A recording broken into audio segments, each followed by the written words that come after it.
So why is the drive side of a BSA or English bottom bracket left-hand threaded? It seems unnecessary.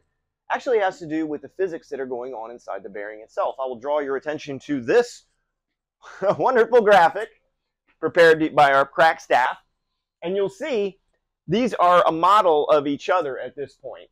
You see this inner race, this is the inner race of the bearing in the bottom bracket, and you see how it's going in the direction, of course, as the spindle shaft, because you're cranking this way, and it's going to rotate the inner race that way.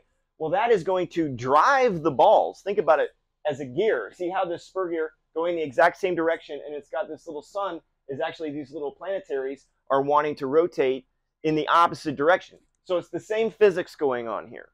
Okay? So what this does, think about it for a second.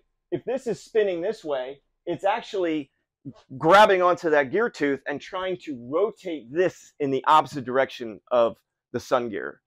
This ring gear wants to go in the opposite direction. So when BSA was designing this, they were a motorcycle company. Okay, well, they made motorcycles, they made guns, they made all kinds of stuff. But they were used to motorcycles that they had to thread things in, and they were going to shake and rattle and roll because they were a motorcycle and it was a V-twin original stuff from the 1900s. So they were very insecure about things coming unscrewed while you're driving down the road.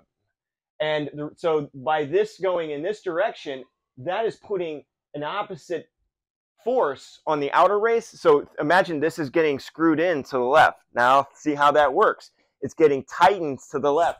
So just by the pedaling force, you're technically tightening the bottom bracket because this is pressed into the cup, which is then threaded into the frame. So just like the inner race is now part of the crank, essentially, the rotating assembly, this outer race becomes part of the bottom bracket, and it's the static part of the assembly. But it still has physical moments being put on it, even though it appears to be statically in the bike. So was it ever really necessary to be left-hand threaded? Well, when it's 1908, maybe you think it is, and you're an engineer and you're applying technologies at that time. But nowadays, BSA would not exist the way it does. There would be no left-hand thread. It would just be right-hand threaded on both sides, just like Italian. So why is all the new T47 stuff left-hand threaded on one side when it's completely kind of just not necessary? Ask Chris King, but it's the way it is.